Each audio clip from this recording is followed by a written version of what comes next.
Welcome. I am so glad to see everyone here, and we're just so grateful for you all taking the time to be here with us, and we're so excited about the next couple of days. We see lots of friends in the room, but I'll introduce myself for those of you who may be new. My name is Brooke Rollins, and for the last 13 years, it has been my great privilege to run this organization, the Texas Public Policy Foundation. So back then, we only had a couple of issues we focused on. One of those was not energy and the environment, but I often say that really the greatest talent I have, maybe the only one, is hiring the very best people to change the world. And I hired Kathleen Hartnett-White. Kathleen, how many years ago now? 8 years ago. She was fresh off of her stint as chairman of the TCEQ, and she could have gone on and made a lot of money as a lobbyist, and there's nothing wrong with that, but she decided, to all my lobby friends in the room, she decided that instead she wanted to stay in the fight from a free market conservative think tank, and joined us back when we were only a handful of employees. We're now a lot more, but she certainly has been such a warrior and a driver on this issue for so long. So Kathleen White, thank you so much for all you've done. We're here because of you. That's the bottom line. You know, last year we had our first Crossroads Summit in Houston, Texas, and many of you were there with us, and we decided at the time that it was time to bring together the best and brightest minds in the country, and we even have a couple from internationally who are going to be with us over the next couple of days. But a year ago in Houston, we wanted to really try to begin to move the narrative and how important that is in such an important issue. And we were so grateful for our time in Houston, and we believed that it was time well spent, and it was a great event, and we were able to pull together some of those amazing people. But then we decided, you know, maybe this year we're going to come home to Austin. And so today is the culmination of a year of planning and thinking and pulling together, really, again, some of the greatest minds on this issue. And so we're so grateful that all of you are here. I also, and unfortunately I don't have the list in front of me, I wanted to quickly point out we also have some real leaders from around the country who are here representing their conservative groups in their states. We have representatives from Ohio and Wisconsin and Florida and Oklahoma and Colorado and West Virginia and Wyoming. Who am I forgetting? Nebraska. Anyone else? Michigan. Louisiana. Missouri. If you guys would stand up, I want to welcome you to Texas. If all of our friends from the state think tanks around the country who are here would stand up and let us officially welcome you to the great state of Texas.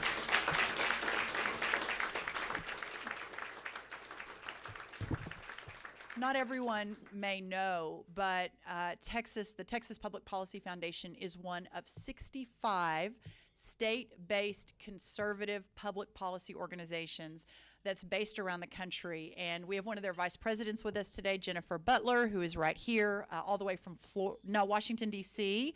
And really, it's encouraging to know and to understand that while we're in Texas and we're certainly in the crosshairs of what's happening with the regulators and the bureaucrats from Washington, but that there are friends and that there is infrastructure across the country from which to fight back and to say no more. So thank you all for being here.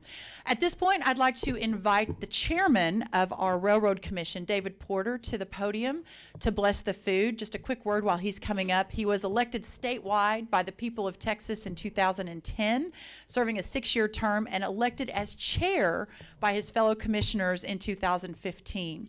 He is a leader in this area in the oil and gas industry across the country and has numerous awards, including Man of the Year by the Oil and Gas Year, Eagleford, Texas 2013, and recognized around the country as such a leader in this arena. Please help me welcome Chairman David Porter.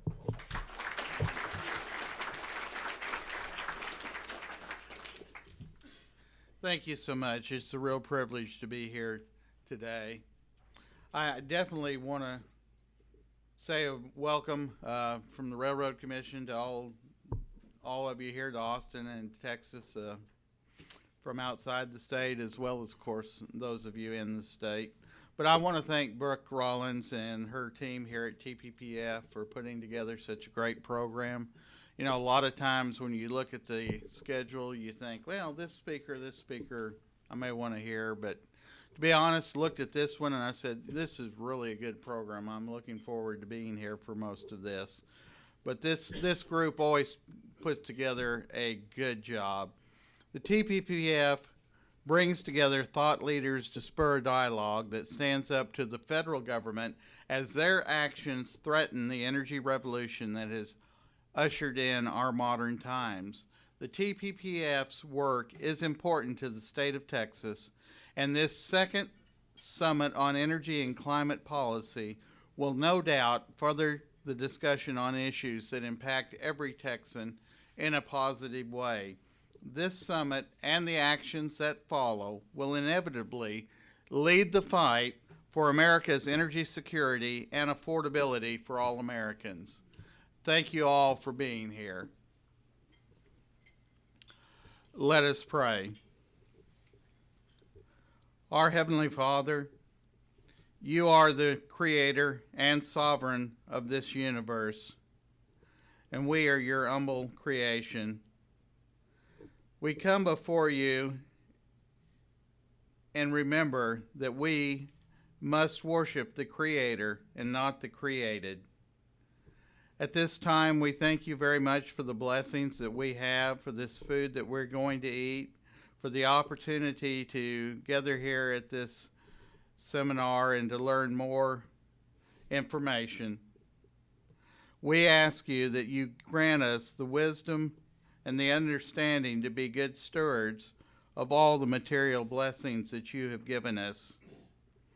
At this time, we also ask for your protection on those that are serving in the armed service forces and your blessing on all of us. In the name of your Son, Jesus Christ, amen. Because we have a video from a very special friend of the Texas Public Policy Foundation. We invited him to come speak, but he is a little bit busy. He's a former TPPFer by the name of Ted Cruz, who is currently, as we all know, running for president, but the junior senator from Texas, and he believes so strongly in this issue. And I asked if there was any way he might want to come speak. He said, well, I'm a little busy, but I would love to do a video for everyone to sort of launch the whole event. So Ted, as many of you know, helped us launch the Center for 10th Amendment Studies about 5 years ago.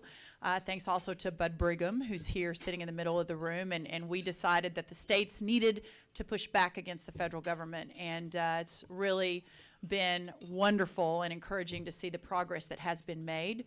But in that vein, in this arena and others, in that vein, I give you our junior senator, Ted Cruz.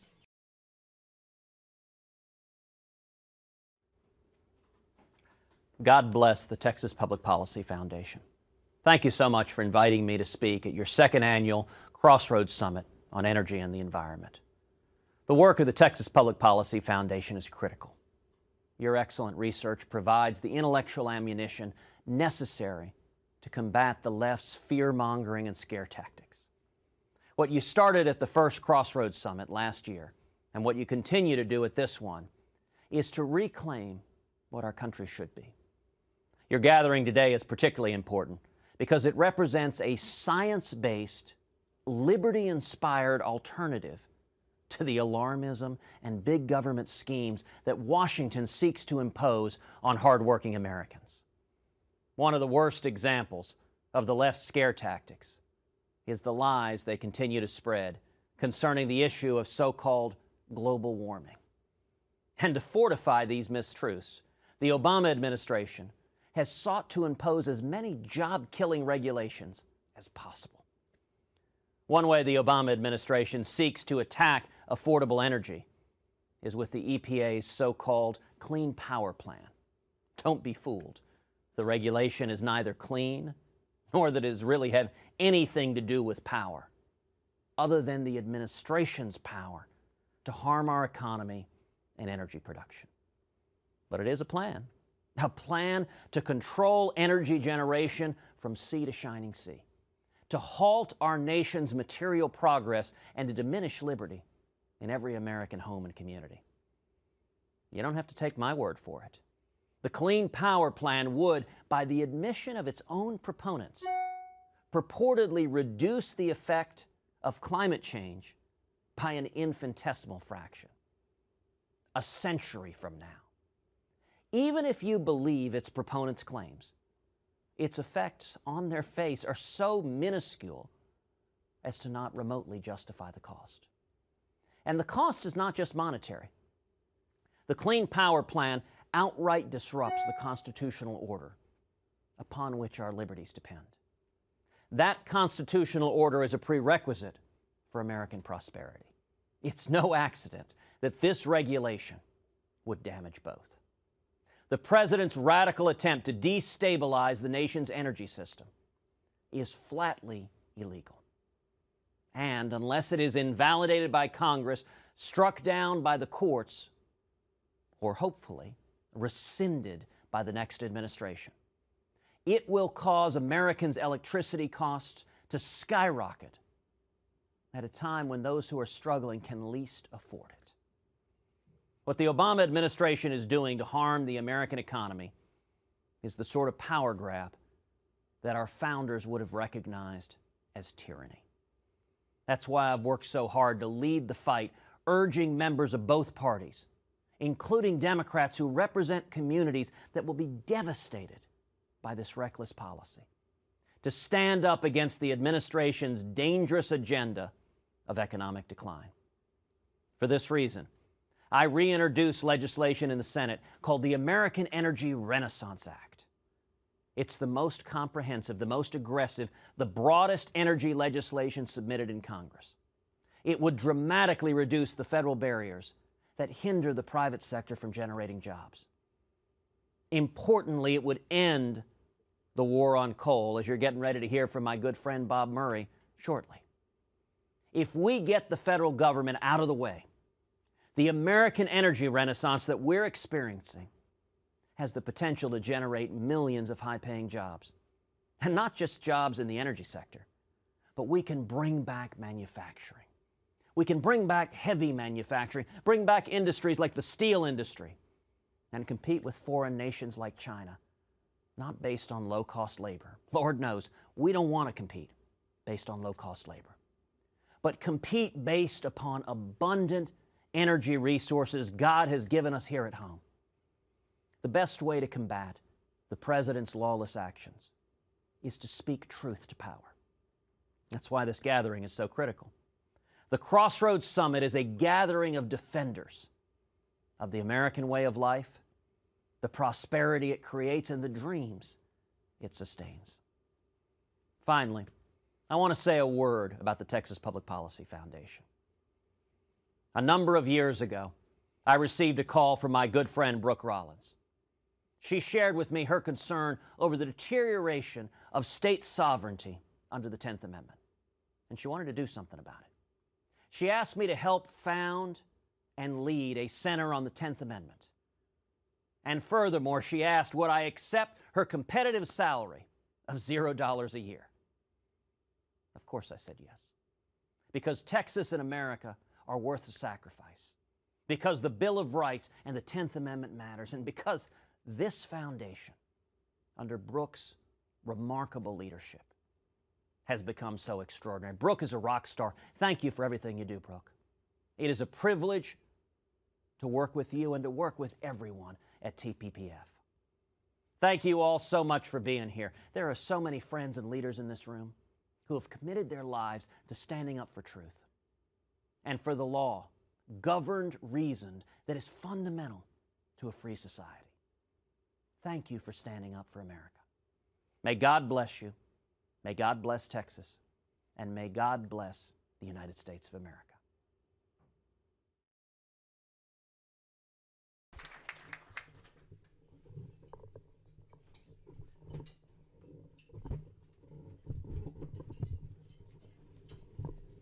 How about a hand for our wonderful interns? It's never a dull day here at the Texas Public Policy Foundation. Thank you so much to Senator Cruz, clearly, and it rings true when he says at the end of his comments that there are so many in this room that are committed warriors for freedom and for liberty. And in my opinion, there may be no one more committed to that and really the tip of the spear for the state of Texas than our Attorney General, Ken Paxton.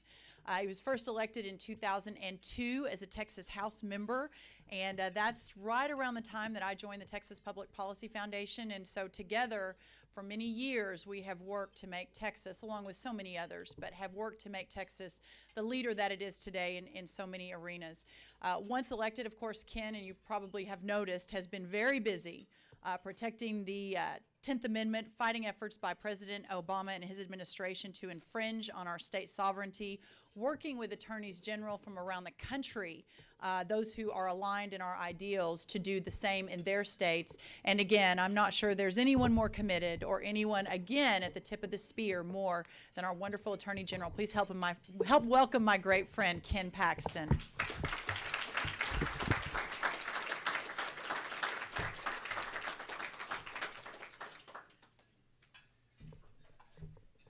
Well, appreciate that, Brooke. Thank you for the nice introduction. It is, I think that's my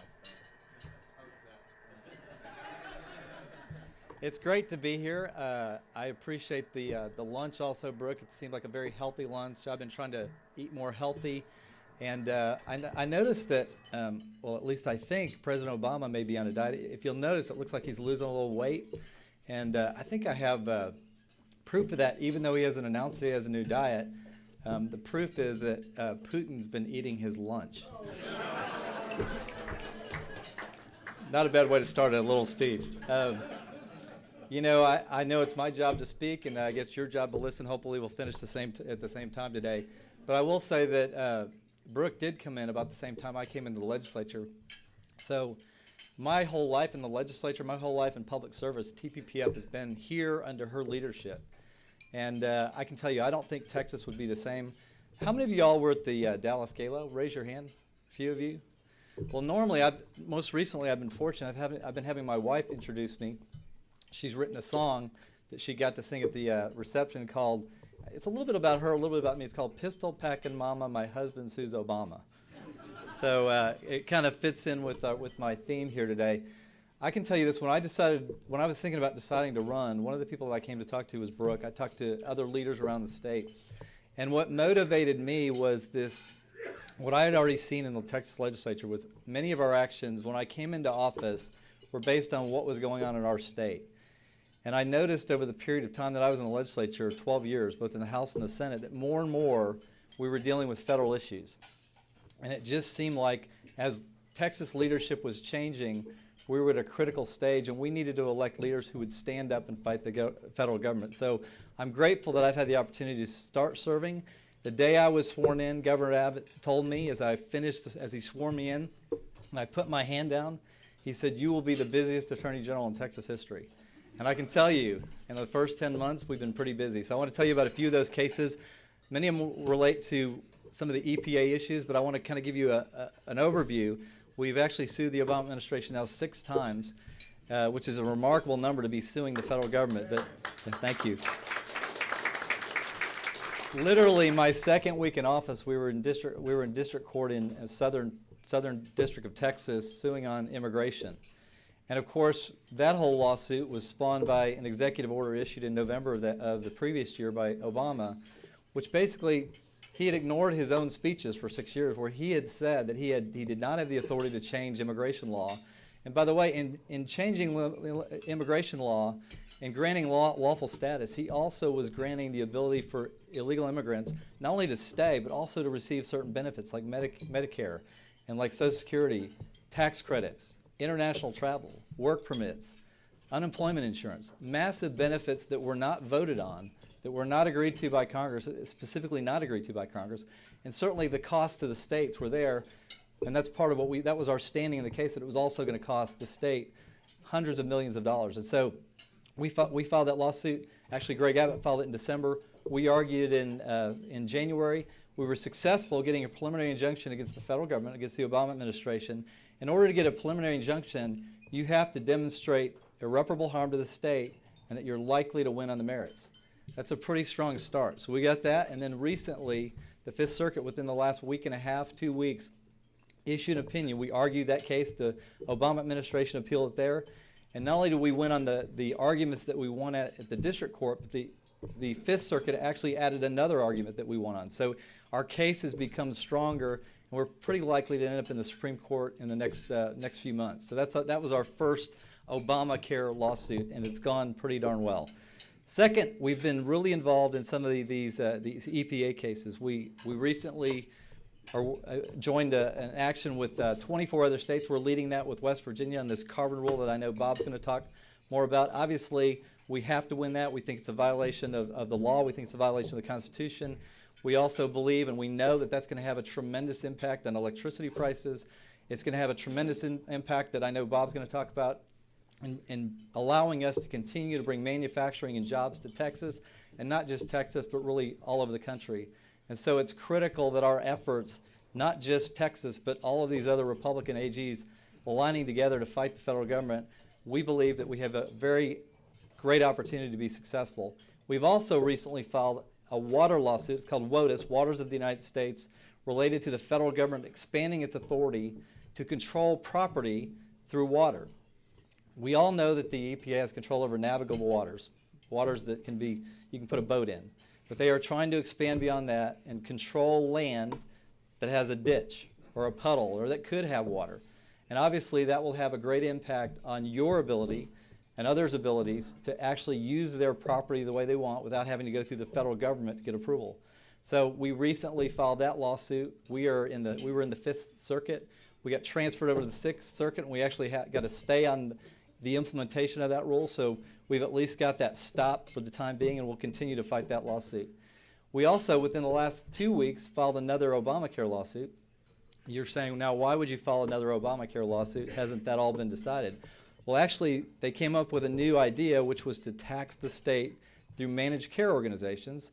And the cost of the state in the last session was about $85 million. That'll be an ongoing cost of over $100 million a year. And so we filed a lawsuit along with Louisiana and Mississippi to challenge the Obama, actually that's Kansas and Louisiana, to challenge the Obama administration to say, look, you don't have the authority to tax states. That's unconstitutional.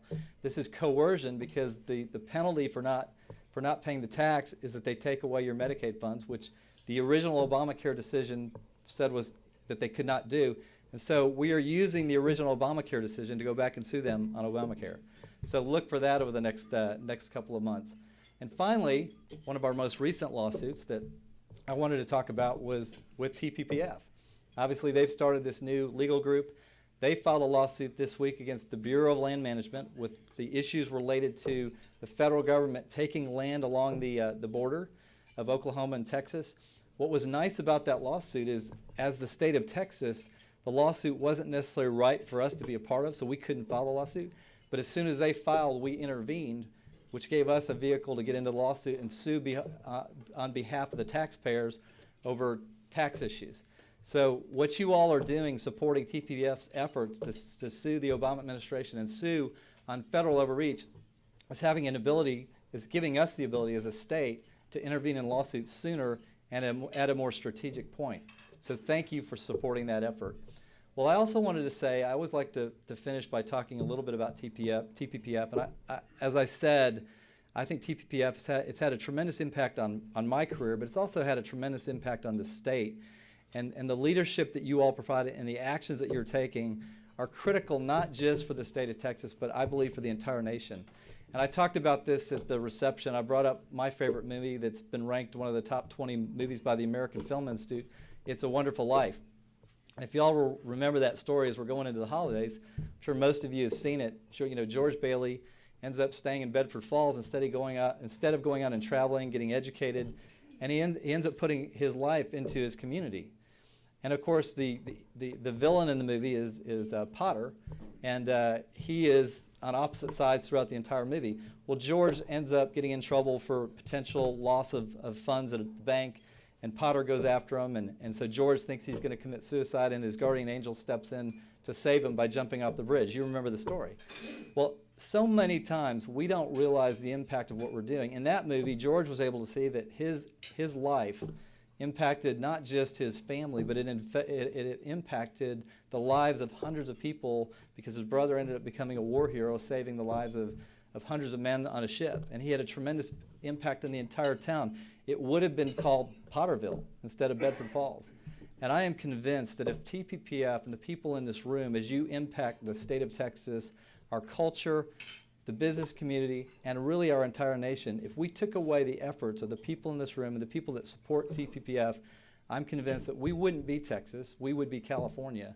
And the impact that we're having at this critical time in Texas with your efforts, I believe is going to make the difference in allowing our country to continue to be the land of the free and to be a constitutional government. So thank you all for giving me this opportunity to serve the state of Texas, and thank you for what you do for this organization, for what you do for Texas, and for what you do for this country. God bless you, and have a wonderful life. Thank you.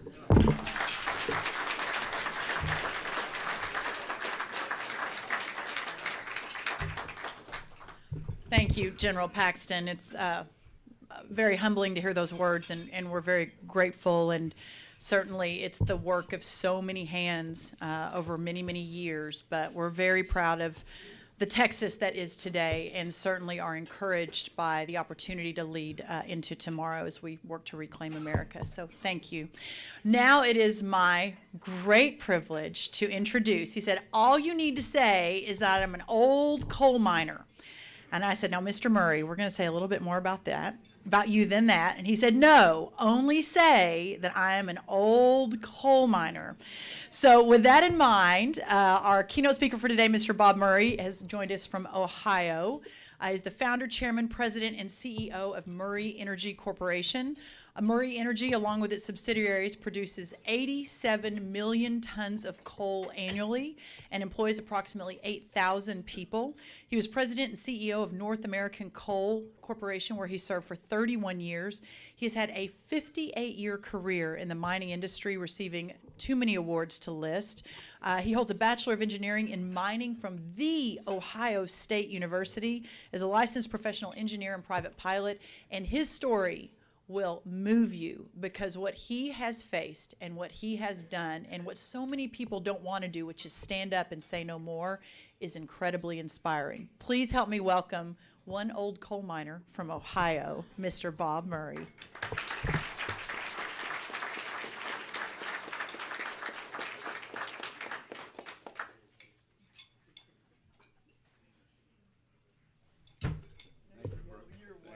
Thank you very much, ma'am.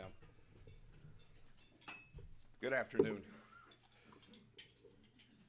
I gave a presentation yesterday in Scottsdale, Arizona, to a group of crony capitalists that love the tax money to promote their wind and solar and their electric cars. You must know that I was actually well received, but they surely didn't like what I had to say. Hopefully you'll like what I have to say better today. I'm an American. I cherish this land, and I'm going to take you from coal to America and what I know is happening. I have a copy of my text at the door. I'm an engineer. There are a lot of numbers in here to support what I'm saying. Please feel free to take a copy at the door when you leave. Prior to the election of President Obama, 52% of the electricity in America came from coal. Today it's 37%. I'm more pessimistic than anyone in our union. I have been saying this for 3 years. It'll go down to 30%. Now that's a 4 cent a kilowatt hour to bus bar electricity. You've had a lot of coal-fired generation in Texas. I was involved in it.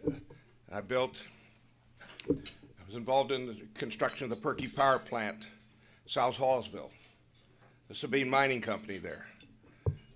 I know exactly where the Malakoff and Cayuga Rivers are. And I built operations there.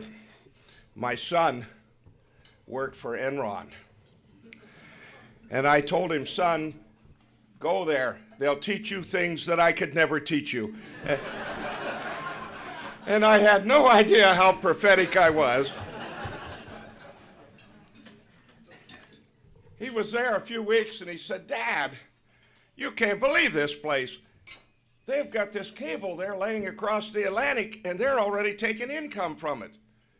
I said, oh, well, they know what they're doing. I told you they could teach you things that I could never teach you.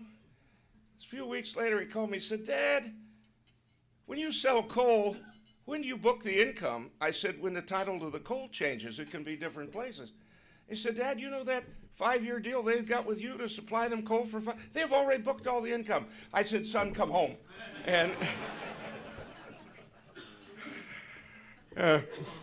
4 cents a kilowatt hour.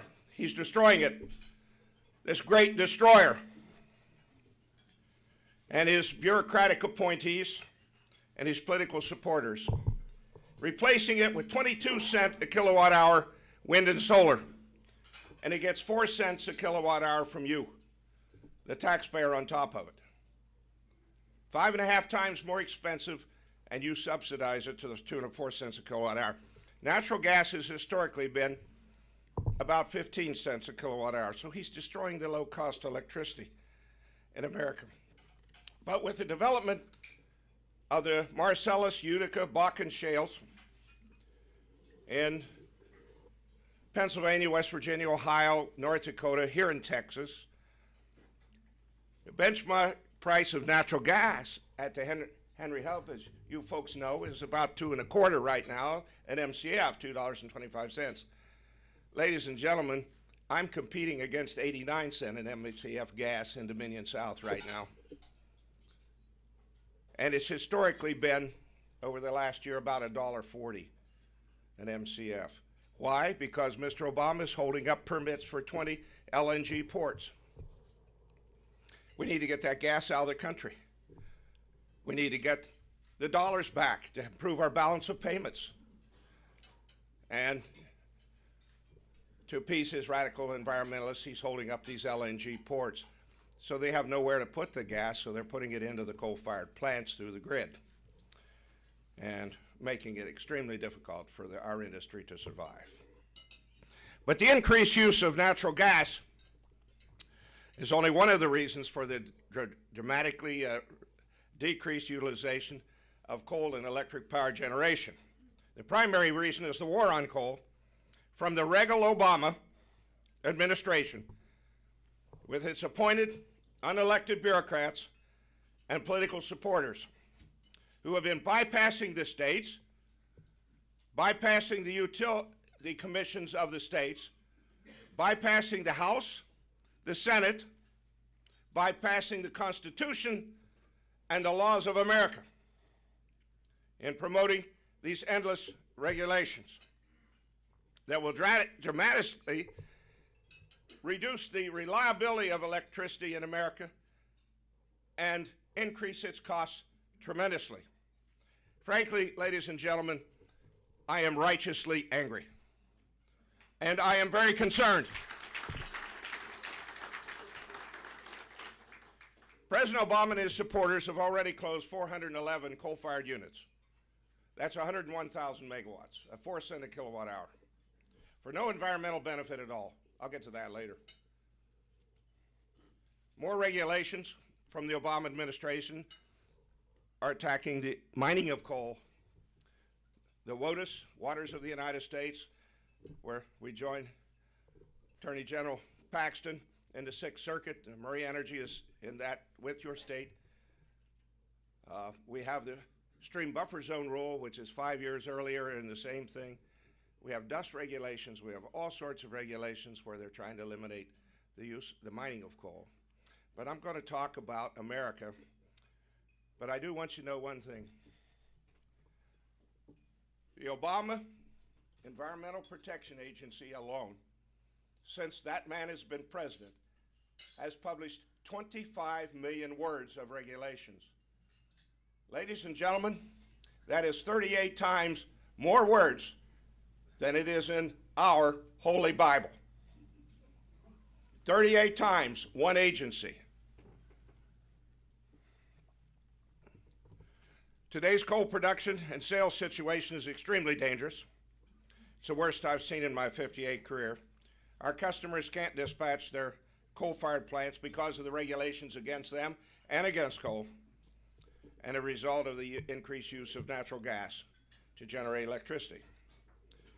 Local coal markets in the eastern United States are now 50% destroyed. Here's one that just came out. It's in my text. McKinsey & Company just issued a report on all of the coal industry. We are bankrupt. The industry is bankrupt. Indeed, we are $45 billion short of the funds needed to fund our debt, our employee-related, and our reclamation liabilities. 45 billion short, and as a whole, the industry is bankrupt. There are only 3 coal companies that are cash flowing right now, and one of them is Murray Energy Corporation. And I have a different design on my company. I'll tell you about it in a minute. Very briefly. Our coal markets are being destroyed. But of those other 2 coal companies, I don't see one of them getting past 2016. So you're going to see a total restructuring. Most all the major coal companies are already bankrupt right now. There's no doubt that the administration of President Obama is the greatest destroyer and enemy of available, reliable, affordable electricity that the United States of America has ever seen. Reliable, low-cost electricity is a staple of life. Ladies and gentlemen, when I was 9 years old, my dad was injured in a mining accident that left him paralyzed from the neck down for 21 years. Yes, paralyzed from the neck down when I was 9. Mother had cancer. My sister got married and left home. I know what it is to be poor. Very poor. I supported them from the time I was 16. The people in Little Bethesda, Ohio, the village, gave me 32 lawns to mow. And that's how we lived. And I have great compassion for people who cannot help themselves. I don't have a lot of compassion for people that won't. There was a newspaper article the other day, a poor child in India, dirty, starving, distended stomach, trash all around, and the caption said, "This child doesn't need a solar panel." India, half the homes don't have a light bulb for heat as well as light. They have lots of coal. They have no other way to get that light bulb. And this president is condemning, and his supporters, as you know, they just came out in Wall Street yesterday. They've now got a coalition of companies that are not going to finance any more coal-fired plants around the world. Just yesterday, he had worked a deal the week before with Japan, had been doing most of the financing. So they're condemning these poorest people on the planet to abject poverty. To me, ladies and gentlemen, that is evil. That is evil.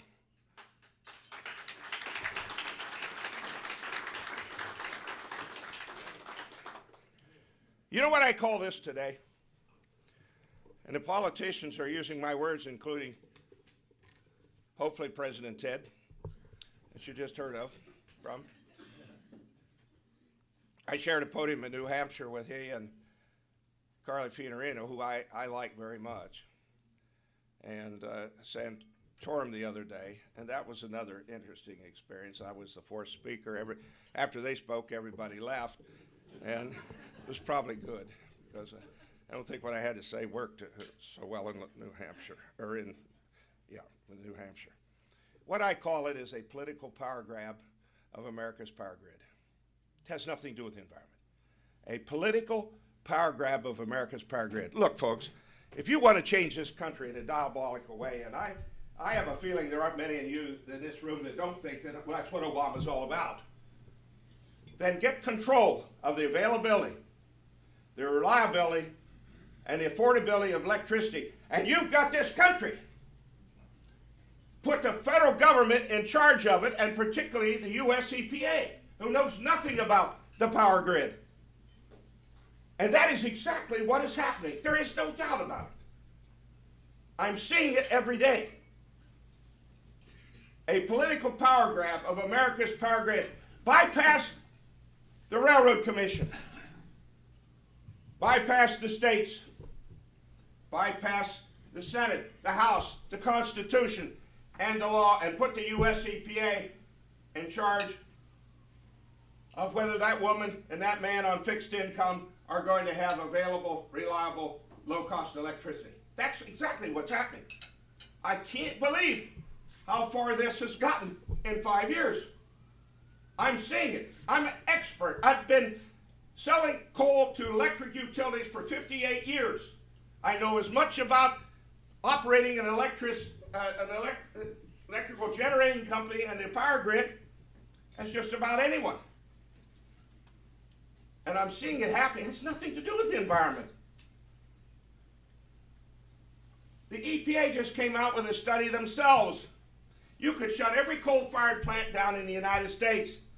It would affect global temperatures 0.016%. Ted alluded to it. He just didn't have the number. I'm the engineer. 0.016%, almost immeasurable. You could shut all the coal-fired plants down.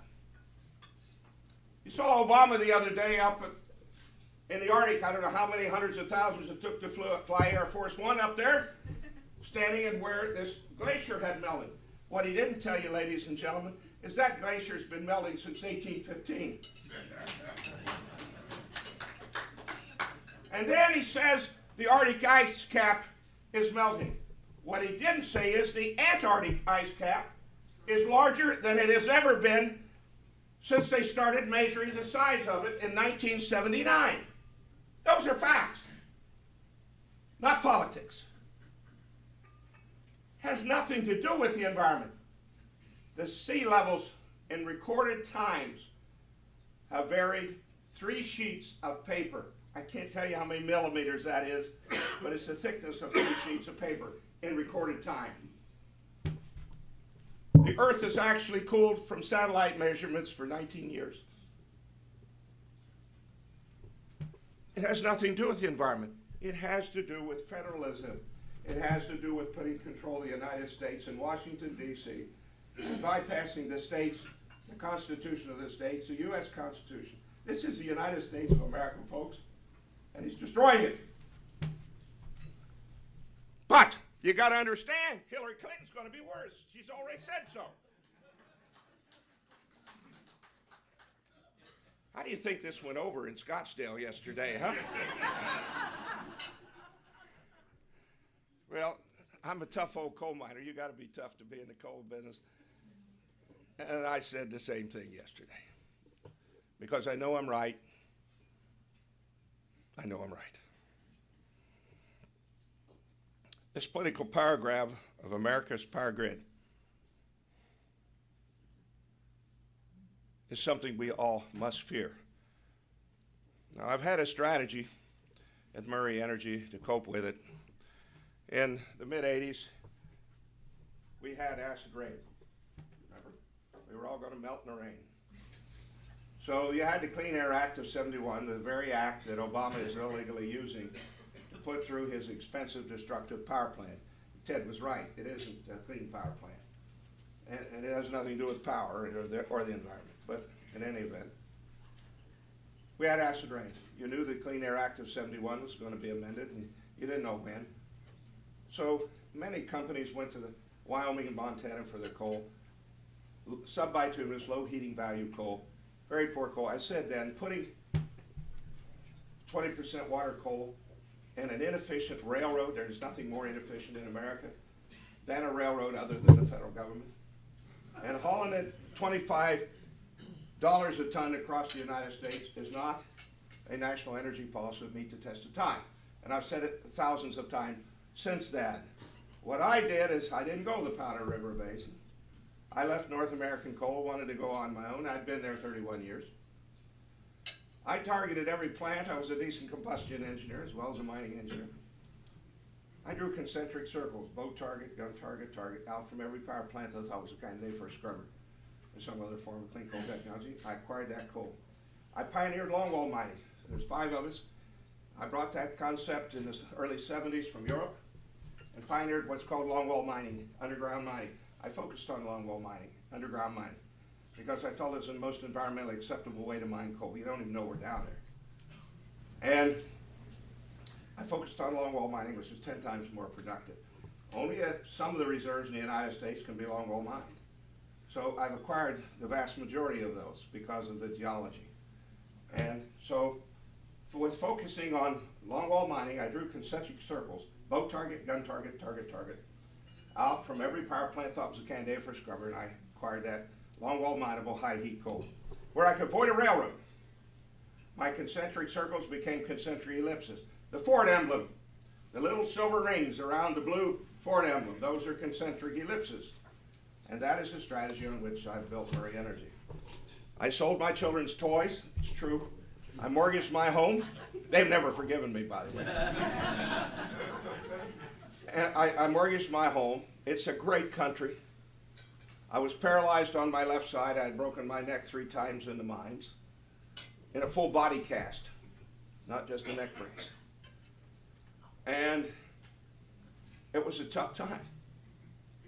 But you see, I had my Lord Jesus Christ. And when they introduced me, Scottsdale, they said he built Murray Energy. I didn't build it. I didn't build it at all. My Lord did. Because I was on my knees. 3 young boys, paralyzed, no job. No job. And that's where we started.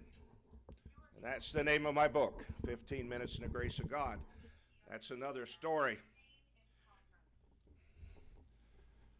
You know, I read something coming over here last night. I probably shouldn't bring it up here. But my wife's uncle sent me statements about what President Obama has said about, quotes from him about Islam, and then what he said about Christianity. It's appalling. And I'll be happy if you want those statements. There's like 10 pages of them, all direct quotes. It's really scary, but not surprising.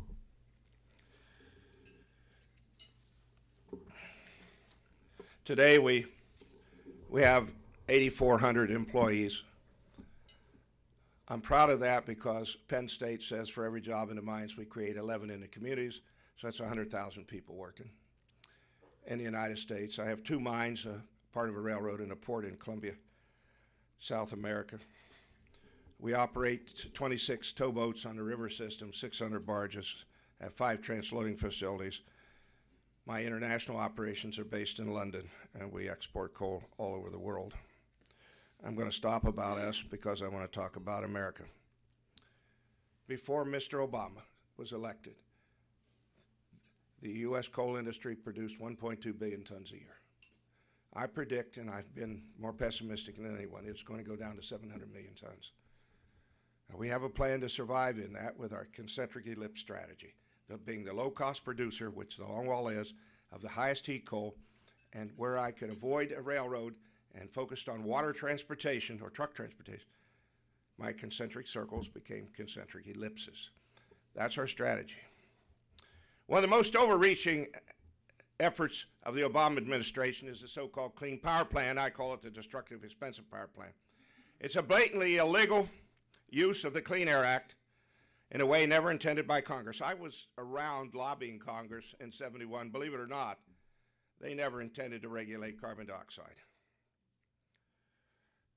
In response, Murray Energy has filed 6 lawsuits, and General Paxton and I were talking about them. Murray Energy Corporation, they are styled Murray Energy.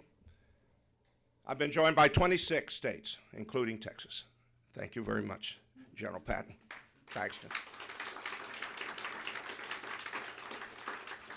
We have 6 lawsuits against this power plant. We lost on June 8th. The D.C. Court of Appeals ruled that it wasn't ripe yet, that it hadn't been filed in the Federal Register. Well, that's what Obama was doing. He was gaming it. He was delaying the date on which he was filed. So we lost. So finally, they got it filed on October 23rd. And our cases went back in with the 26 states. There are 6 lawsuits. Ladies and gentlemen, Murray Energy and your state are going to overturn this whole Clean Power Plan. Let me tell you why. I already have. We had another case called the Utility Act, which I'm sure General Paxton is very, very aware of. Utility Act. It was decided July 29th, and the Railroad Commission, you know of it. It was July 29th, U.S. Supreme Court, 5-4, overturned his Utility Act. Why? Because they didn't count the cost of the economy. The Clean Air Act of '71 clearly says they have to do that in Section 321. And they didn't do it. So we overturned the Utility Act, but you know what? I won but didn't win anything because he'd already closed 411 power plants, coal-fired. So one, didn't win anything. He's doing the same thing. The administration is gaming it again on their so-called Clean Power Plan. You, Texas, have to comply September of 2016 and file your state implementation plan or get into draconian rules from our U.S. EPA to control your power grid. The utilities themselves have to put in their preliminary plans by September 16th, and they gamed it and never filed the thing in the Federal Register until the 23rd. So what he did in the Utility Act, he's also doing in the Clean Power Plan.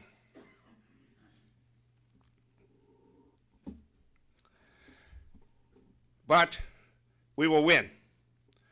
We already have on one of the 6 arguments that we have in the Clean Power Plan.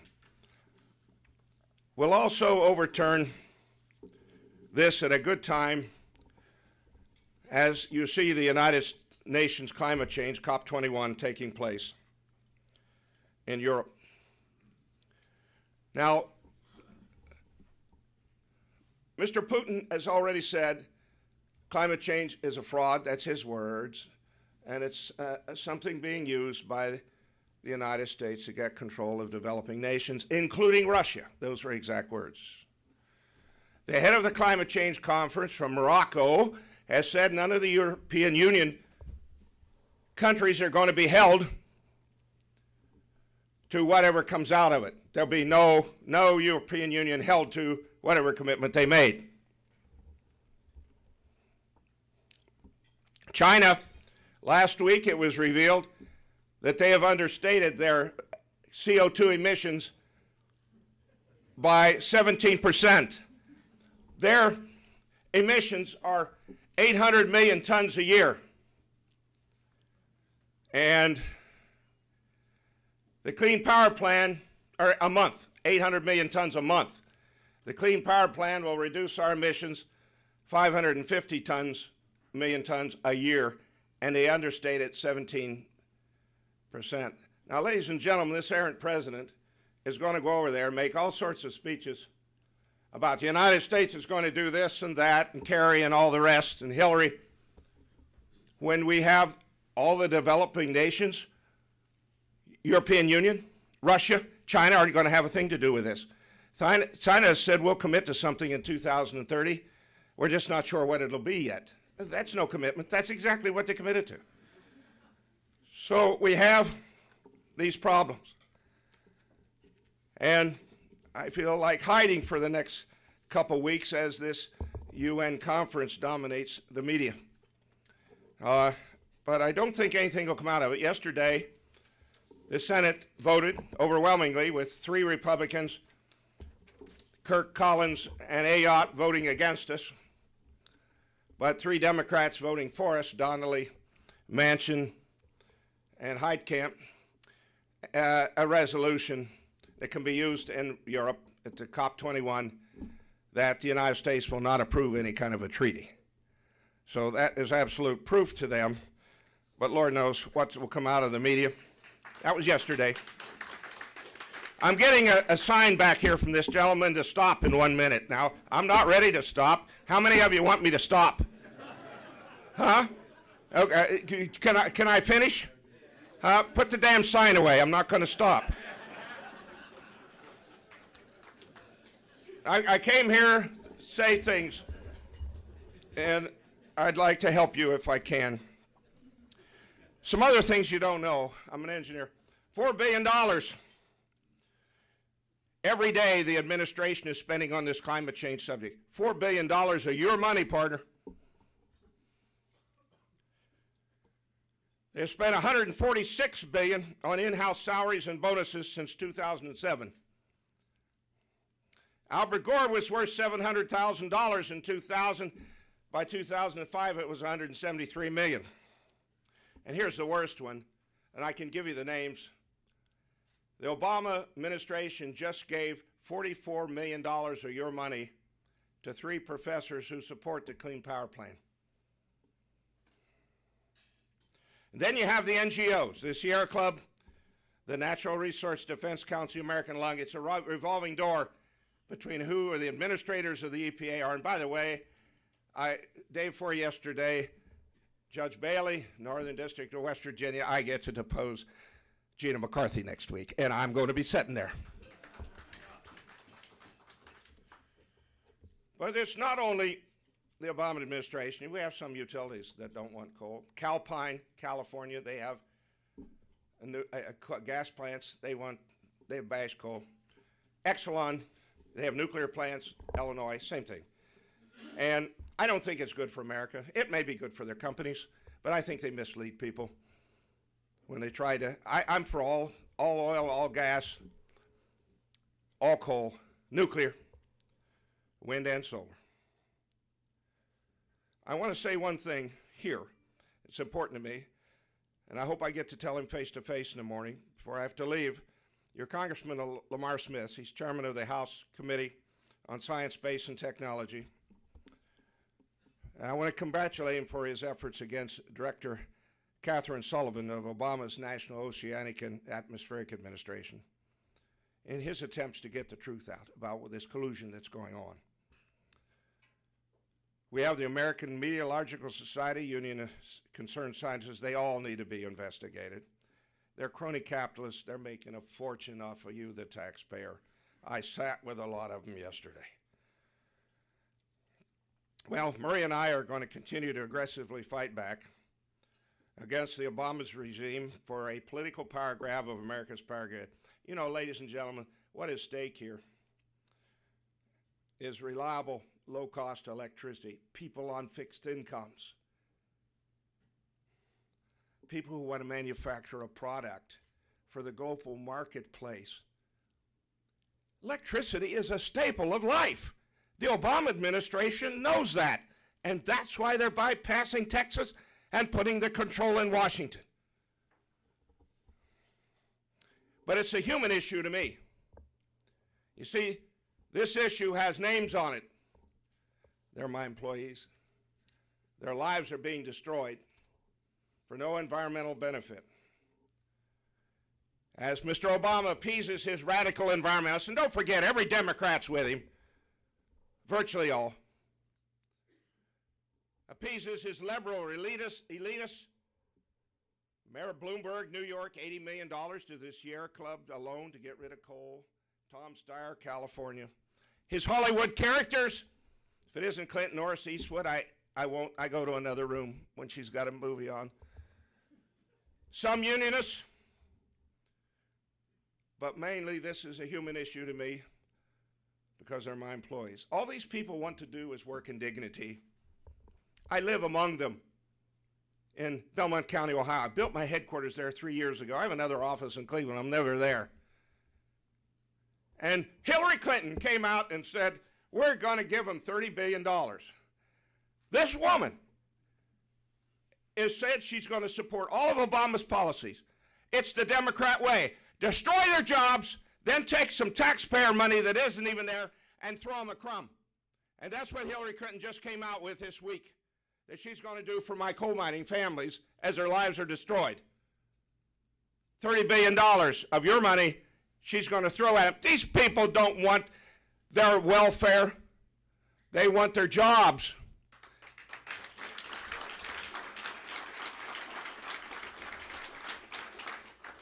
Ladies and gentlemen, I live among them. If these people own anything, it's their homes. If they own anything, it's their homes. When they lose their jobs, they've got no one to sell that home to. So they're forced to stay there. Hillary Clinton says, we're going to throw $30 billion. We're going to train them for something else. For what? There's nothing else there but coal mining. And secondly, they will never leave because economically they're forced to never leave. And the sad part of all this is these are people that just want to work in honor and dignity. I know them by name, their wives, their families, and their lives are being destroyed. Well, I'm not giving up, nor should you. We have the law, we have science, we have economics, we have cold hard facts on our side, and we have the United States Constitution. Our cause is right. It's right for our industries. It's right for our communities. It's right for our poor, who I have great compassion for. And it's right for America. We must use these realities to fight our opponents' interests in destroying coal and our wonderful electric power grid for their own bizarre personal and political ends. We must continue to do whatever we can to overcome the insanity of our current government. I cherish America. Thank you for having me here today.